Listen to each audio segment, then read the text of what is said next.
par Lucie Gosselin en pleine promotion de son film Kali, disponible sur Prime Video dès le 31 mai prochain. Sabrina Ouazani a accordé un entretien à la Tribune dimanche, dans lequel elle revient avec émotion et pudeur sur la mort de son premier amour. En juillet 2009, le comédien Yasmine Belmadi, à qui elle était fiancée, a perdu la vie dans un accident de scooter. Chaque 18 juillet, Sabrina Ouazani vit une épreuve douloureuse qui la ramène des années en arrière.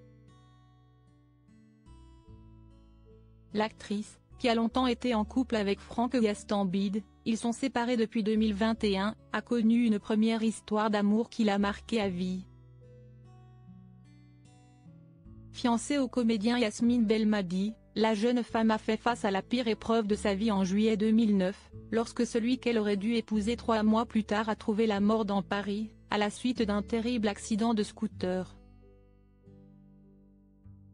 Comme le relataient nos confrères du Parisien à l'époque, le trentenaire rentrait de soirée aux alentours de 6 h du matin lorsque le drame s'est produit.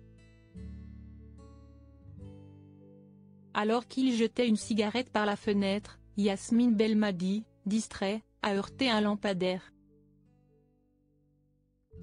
Le choc a été si violent que le jeune homme a été évacué en urgence absolue à l'hôpital de la Pitié-Salpêtrière. Malheureusement, les blessures se révéleront fatales, et l'étoile montante du cinéma français, qui avait reçu en 2000 le prix du jury du meilleur second rôle masculin au festival Jean Carmet de Moulins pour un déménagement considérable, décédera à l'âge de 33 ans. Ils avaient entamé les préparatifs de leur mariage. La mort de Yasmine Belmadi est intervenue 4 jours seulement avant la sortie du film Adieu Gary, dans lequel il donnait la réplique à sa fiancée Sabrina Ouazani. Si est d'ailleurs cette dernière qui avait été informée la première du drame, pour une raison bien précise. Quelques heures plus tôt, son défunt fiancé et elle avaient publié les bans à la mairie.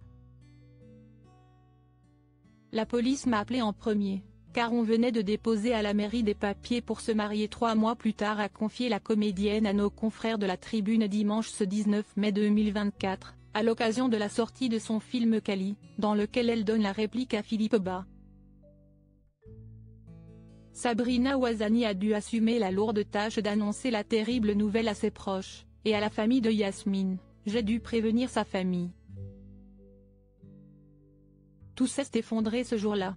Aujourd'hui, alors qu'elle s'apprête à tristement célébrer le 15e anniversaire de la mort de son éternel premier amour, Sabrina Ouazani a tatoué son initiale sur son poignet, afin de ne jamais l'oublier. J'y pense tous les jours. C'était quelqu'un de si libre, un acteur doté d'un instinct hors norme.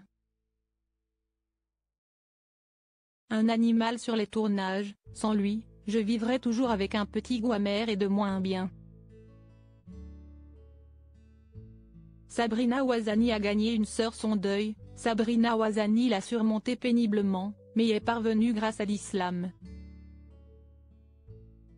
Si est ce que révèle la sœur du défunt, avec laquelle Sabrina a gardé contact, bien des années après le terrible drame. Sabrina s'en est remise à Dieu, pour se relever de cette épreuve.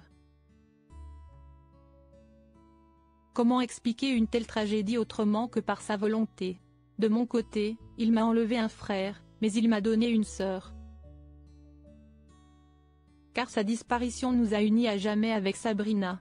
Chaque 18 juillet, Sabrina Ouazani rend hommage sur Instagram à son cher et tendre, comme en 2021, où elle avait sobrement publié un dessin symbolisant une femme éplorée tenant un cœur arraché.